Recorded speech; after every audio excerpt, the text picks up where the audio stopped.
જય હિન્દ સાથીઓ, હું જયેશ પટેલ, ગુજરાત પ્રદેશ આમ આદમી પાર્ટી સંગઠન મંત્રી.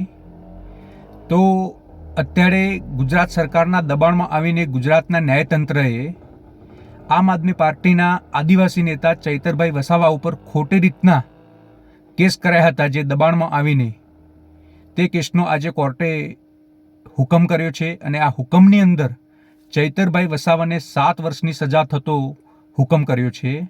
આ હુકમ બિલકુલ પાયા વિહોણો છે. આ હુકમને અમે સંપૂર્ણ રીતે વખોડી કાઢીએ છીએ, કારણ કે સરકારના દબાણમાં આવીને ન્યાયતંત્રએ આ નિર્ણય લીધો છે.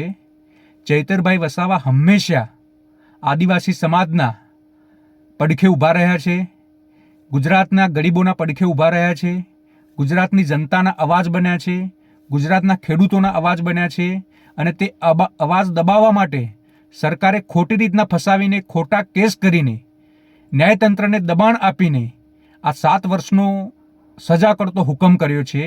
આ હુકમને અમે સંપૂર્ણ રીતે વખોડી કાઢીએ છીએ. અમારી સમગ્ર આમ આદમી પાર્ટી, આદિવાસી સમાજ, ગુજરાતના ખેડૂતો આ બધા જ ચૈતરભાઈ વસાવાના સમર્થનમાં છે. આઈ સપોર્ટ ચૈતરભાઈ વસાવા.